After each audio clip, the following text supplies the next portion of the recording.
Baik,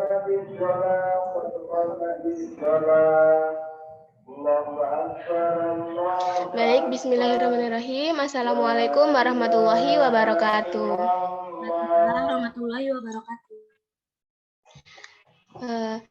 Di sini kami izin memperkenalkan diri dari kelompok 10 yang beranggotakan saya sendiri, Anissa Febrianti dengan NPM 2013024036.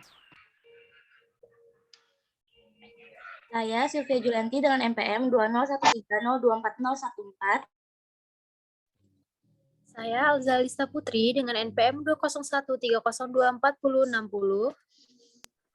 Baik, di sini kami akan menyampaikan atau mempresentasikan mengenai materi bahaya obat antiinflamasi. Untuk materi yang pertama akan disampaikan oleh rekan saya yaitu Sylvia Julianti. Kepada Sylvia, saya persilakan. Baik, terima kasih kepada Anissa Febrianti. Materi pertama yaitu obat antiinflamasi. Inflamasi adalah respon terhadap cedera jaringan dan infeksi. Ketika proses inflamasi berlangsung, terjadi reaksi vaskuler di mana cairan, elemen-elemen dalam darah, sel darah putih, dan mediator kimia berkumpul pada tempat cedera jaringan. Penyakit ini ditandai dengan munculnya warna kemerahan, bengkak, nyeri, dan disertai panas. Kemudian, antiinflamasi adalah usaha tubuh menginaktivasi atau merusak organisme yang menyerang, menghilangkan zat iritan, dan mengatur perbaikan derajat. Obat antiinflamasi dibagi menjadi dua, yaitu steroid dan AINS. Obat antiinflamasi atau anti radang non-steroid atau disingkat dengan OAINS atau yang lebih dikenal dengan sebutan NSAIDs atau non-steroidal anti-inflammatory drugs adalah suatu golongan obat yang memiliki khasiat analgesik atau pereda nyeri, antipiretik atau penurun panas, dan antiinflamasi atau anti radang yang ditandai dengan kulit kemerahan, terasa hangat, dan bengkak. NSAID sering dikonsumsi untuk mengatasi sakit kepala, nyeri menstruasi, flu, radang sendi, cedera sendi, atau kesleo. Istilah non-steroid digunakan untuk membedakan jenis obat-obatan ini dengan steroid, yang juga memiliki khasiat serupa. Kemudian, inflamasi adalah salah satu respon utama dari sistem kekebalan tubuh terhadap infeksi atau iritasi. Adapun tanda-tanda inflamasi adalah tumor, color, dolor, rubor atau memerah, rungstiolesa atau daya pergerakan menurun, dan kemungkinan disfungsi organ atau jaringan. Klasifikasi kimiawi AINS tidak banyak manfaat kliniknya karena ada AINS dari subgolongan yang sama memiliki sifat yang berbeda. Sebaliknya, ada obat AINS yang berbeda subgolongan tetapi memiliki sifat yang serupa. Ternyata sebagian besar efek terapi dan efek sampingnya berdasarkan atas penghambatan biosintesis prostaglandin atau PG. Yang selanjutnya yaitu cara kerja obat antiinflamasi. Mekanisme kerja dari obat antiinflamasi non-steroid ini fokus pada penghambatan isoenzim COX-1 dan COX-2.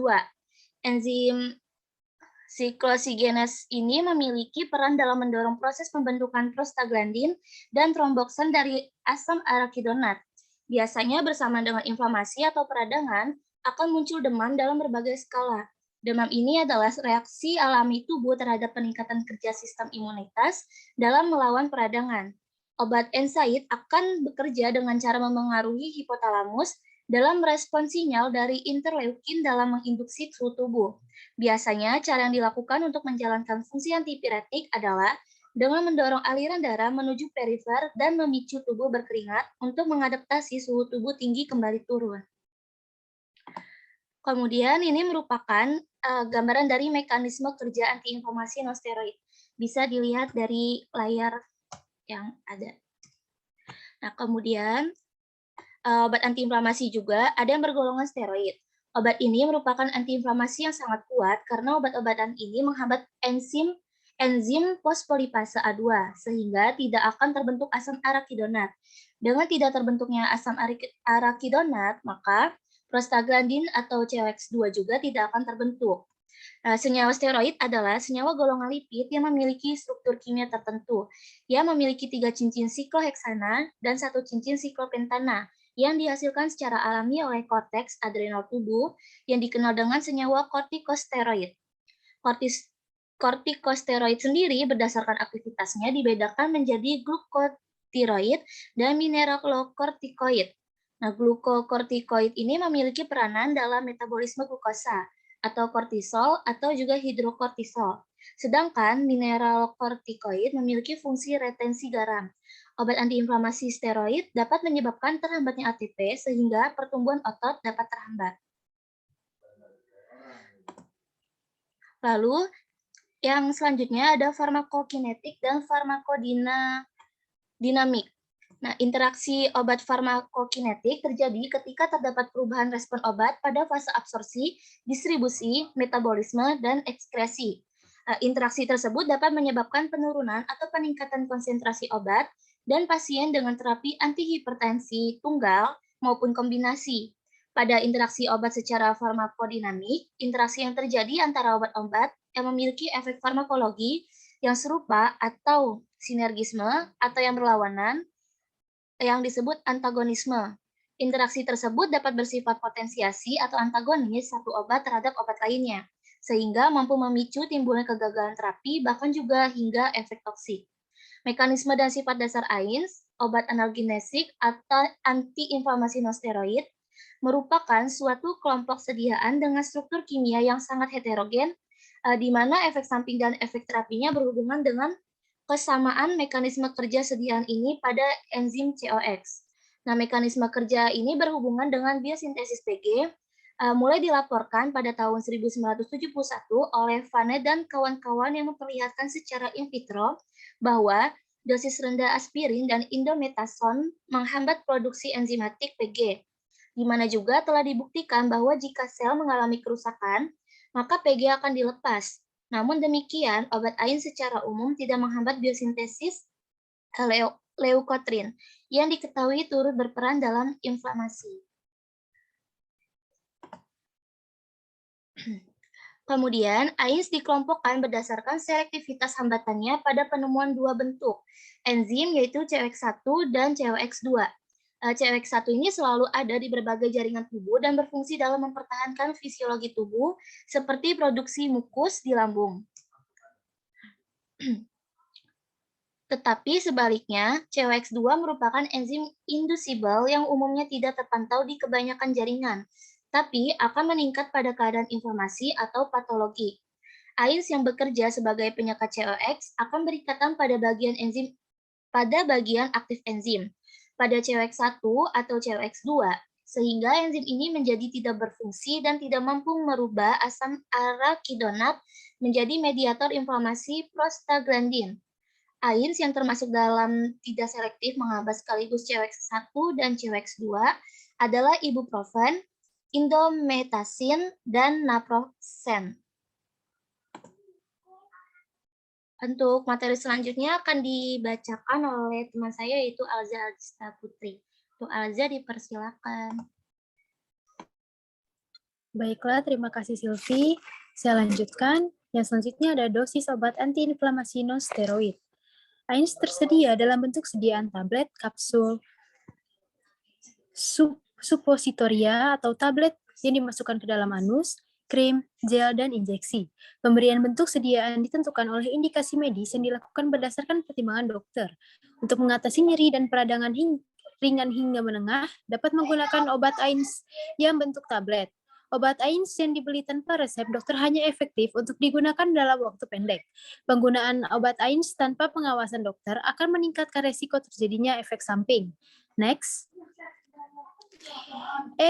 Contoh obat antiinflamasi, yaitu ada ibuprofen, naproxen, fenbufen, fenoprofen, ketoprofen, dexketroprofen, asam tiaprofenat, asam tolfenamat, diklofenak, dan aseklofenak, diflunisal, etodolac, indometasin, asam mefenamat, fenilbutazon, ketorolac, meloxicam, nabumeton, sulindac, piroxicam, tenoxicam, celecoxib, etoricoxib, dan parecoxib. Next. Selanjutnya ada bahaya obat antiinflamasi. Obat-obat AINS yang termasuk dalam penghambat selektif COX-1 seperti ketoprofen, piroxicam, dan tenoxicam, indometasin, dan aspirin memberikan efek analgesik yang cukup baik dan nyata. Akan tetapi, sayangnya memberi risiko toksisitas saluran cerna yang besar. Dapat mengakibatkan gangguan fungsi ginjal dan perdarahan pasca bedah. Ibuprofen, naproxen, dan indometason diduga dapat memicu reaksi hipersensitivitas, terutama ruam kulit dan bronkospasme. Hal yang cukup membantu dalam pemberian AINS adalah adanya sediaan penghambat selektif COX-2 yang dikembangkan dan digunakan untuk mengurangi toksisitas pada saluran cerna. Next. AINS mempunyai efek samping pada 3 sistem organ yaitu saluran cerna, ginjal, dan hati. Efek yang paling sering adalah tukak peptik atau tukak duodenum dan tukak lambung, yang kadang-kadang terjadi anemia sekunder karena perdarahan saluran cerna. AINS juga dapat menyebabkan peningkatan resiko trombotik kardiovaskuler serius, infark miokard, dan stroke, yang dapat berakibat fatal.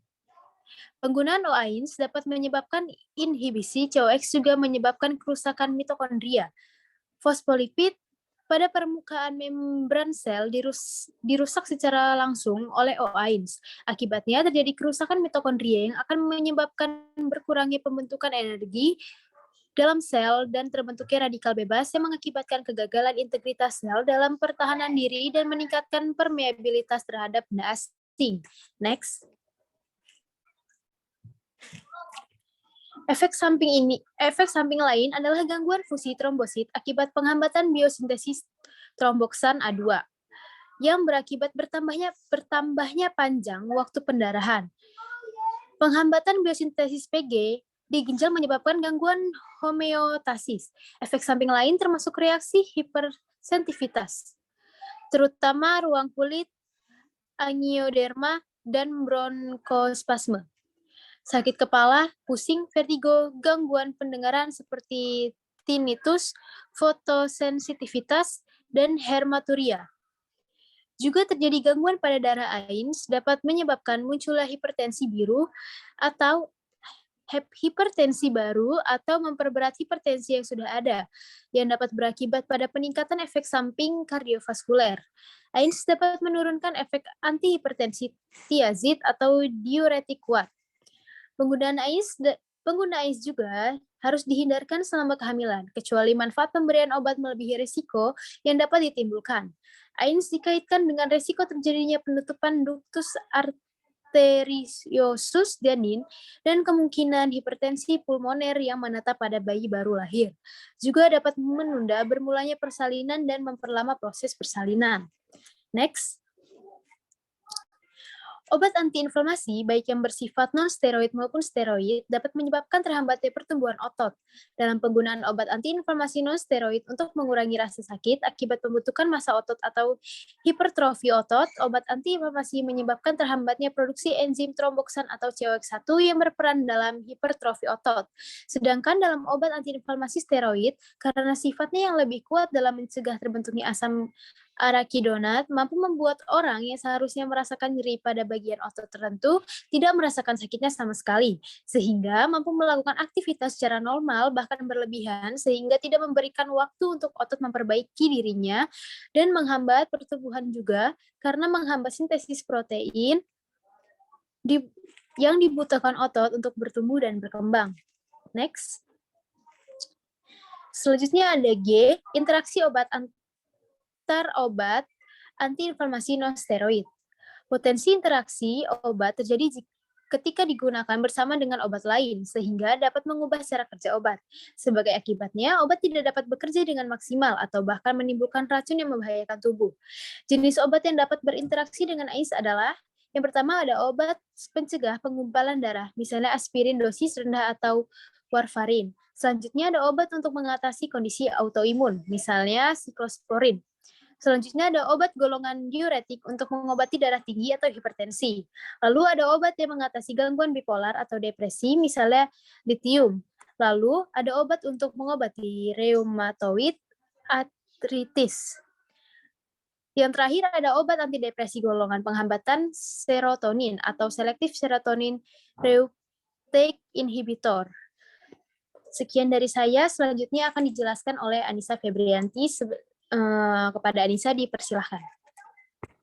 Baiklah, di sini terima kasih sebelumnya kepada Sylvia Julianti dan juga Azaldisa Putri yang sudah menjelaskan bahwa tadi obat antiinflamasi itu ada dibagi dua ya, ada non-steroid dan juga steroid. Kemudian sudah kami jelaskan cara kerja obat antiinflamasinya, ada farmakokinetik dan farmakodinamik, ada dosis obat antiinflamasi, non-steroid, contoh bahaya serta interaksi antar obat antiinflamasi. Dan kemudian di sini saya akan melanjutkan mengenai strategi pemilihan obat antiinflamasi non-steroid atau OAINS.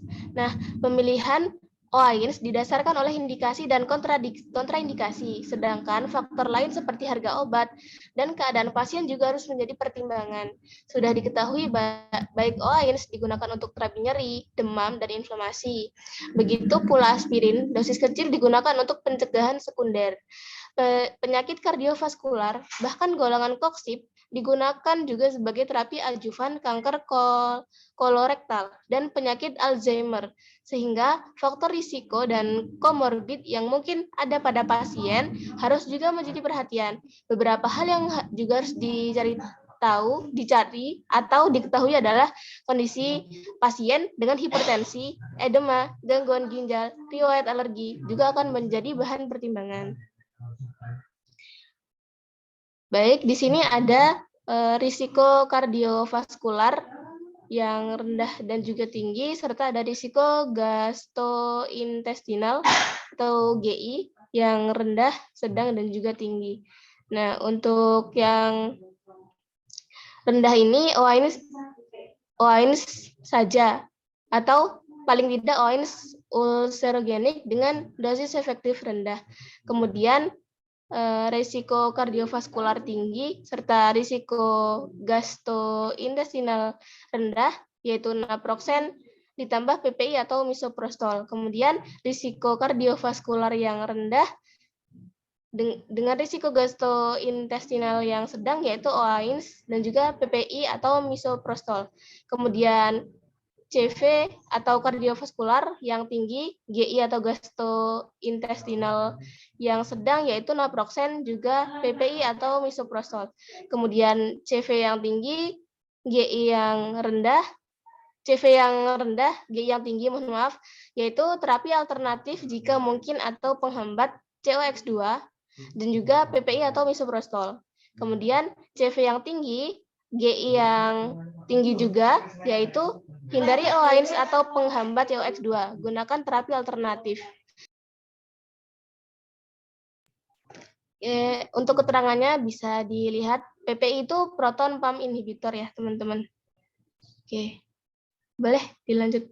Kemudian, ada beberapa hal yang perlu diperhatikan dalam pemberian obat ini, yaitu pemberian dosis yang rendah untuk mengetahui efektivitas obat dan dapatnya obat tersebut ditolerir oleh individu. Hindari pemberian obat dengan kombinasi lebih dari satu AINS, antiinflamasi non-steroid. Kenapa? Karena manfaatnya tidak akan meningkat, bahkan efek sampingnya bertambah, seperti itu. Nah, pada faktor penderita, pemberian AINS, hati-hati jika ada riwayat tukak peptik, pasien lanjut usia, penggabungan dengan obat lain, antihipertensi menyebabkan pengaturan tekanan darah tidak optimal. Antikoagulan akan meningkatkan perdarahan. Nah, hal yang harus dimengerti adalah bahwa belum ada obat AINS yang ideal untuk penggunaan pada anak. Sebaiknya lebih selektif dan menghindari penggunaan yang tidak perlu. Tidak semua AINS yang tersedia di pasaran perlu digunakan, dan yang terpenting adalah tetap memperhatikan kondisi pasien. Nah, yang selanjutnya adalah penggunaan obat antiinflamasi non-steroid generasi baru. Pendekatan yang digunakan dalam usaha menciptakan obat golongan OAINS baru adalah dengan menggunakan kodrak. Contoh dari kodrak adalah OAINS penghasil nitrik oksida atau NO dan OAINS penghasil hidrogen sulfida H2S. Supresi dan sintesis NO atau H2S terbukti menunjukkan ketahanan saluran cerna dari efek kerusakan yang ditimbulkan oleh OAINS dan memperlambat proses penyembuhan ulkus. Nah, NO dapat memberikan efek protektif terhadap mukosa saluran cerna dengan menjaga mekanisme pertahanan yang diintervensi oleh inhibitor COX. Nah, jadi NO ini dapat melindungi seperti itu ya, saluran mukosa saluran cerna. Oke, selain itu NO juga mengurangi perlekatan antara neutrofil dengan endotel yang merupakan salah satu mekanisme utama dalam kerusakan mukosa usus halus akibat OAINS. Saat ini terdapat golongan obat baru yang bernama cyclooxygenase inhibiting NO donors atau KINOTS. Nah, dalam sebuah studi pada hewan uji yang dilakukan oleh Blacker, penggunaan KINOTS menunjukkan peningkatan nilai nitrit plasma atau nitrat dan pengurangan yang signifikan dalam kerusakan mukosa saluran cerna. Meski demikian, masih diperlukan penelitian dalam skala yang lebih besar mengenai manfaatnya pada manusia. Next. H2S merupakan mediator endogen yang menekan perlekatan leukosit pada endotel sehingga menghambat sintesis sitokinin proinflamasi. Obat golongan donor H2S dapat meningkatkan ketahanan mukosa dan mempercepat proses penyembuhan ulkus. Meskipun obat golongan ini belum terbukti meningkatkan toleransi mukosa usus halus, namun telah terbukti memiliki efek antiinflamasi yang lebih tinggi dibandingkan obat asalnya seperti naproxen, indometasin, dan aspirin. Nah, yang selanjutnya yaitu pencegahan. Sampai saat ini belum ada pilihan obat yang direkomendasikan sebagai pencegahan enteropati OAINS. Metode paling sederhana yang dapat dilakukan adalah penghentian atau pembatasan konsumsi OAINS tersebut. Beberapa obat yang digunakan sebagai pilihan terapi enteropati OAINS seperti misoprostol, rebamipide, dan sulfasalazine belum terbukti mengurangi resiko kejadian enteropati pada pasien yang mendapatkan OAINS dalam jangka lama. Meskipun demikian, peran probiotik dalam pencegahan enteropati OAINS telah banyak diteliti. Di antaranya, pada suatu studi skala kecil, administrasi probiotik terbukti mengembalikan ketahanan mukosa usus halus dan mengurangi risiko enteropati OAINS. Belakangan ini, banyak golongan obat yang sedang dikembangkan sebagai pencegahan kerusakan mukosa saluran cerna akibat OAINS. Namun, sebagian besar obat-obatan ini belum diteliti dalam skala besar. Oke, boleh? Next saja. Yang selanjutnya yaitu kerangka teori obat antiinflamasi non-steroid. Nah, berikut merupakan bagian pemakaian AINS dipengaruhi oleh jumlah obat yang dipengaruhi polifarmasi, interaksi obat, efek samping, biaya pengetahuan dokter, dan juga sebagainya. Terus merek dagangnya itu dipengaruhi obat generik, obat paten, efek farmakologi, dan juga biaya. Kemudian lama pemberian AINS dipengaruhi pemberian secara prorenata, efek samping, dan juga biaya. Kemudian cara pemberian AINS itu dipengaruhi efek samping, obat, oral, injeksi, serta rektal. Kemudian harga AINS dipengaruhi oleh daya beli pasien, klasifikasi ruang rawat, dan juga jenis penyakit. Golongan AINS itu ada para aminofenol, salisilat, pirazolon, asam fenilpropionat, indol, asam antralinat, dan juga oksikan. Oke, lanjut. Nah, mungkin sudah itu aja yang bisa kelompok kami sajikan dan juga sampaikan atau presentasikan. Kami dari kelompok 10 mengucapkan terima kasih. Kami akhiri. Wabillahi taufiq wal hidayah. Wassalamualaikum warahmatullahi wabarakatuh. Waalaikumsalam warahmatullahi wabarakatuh. Waalaikumsalam warahmatullahi wabarakatuh.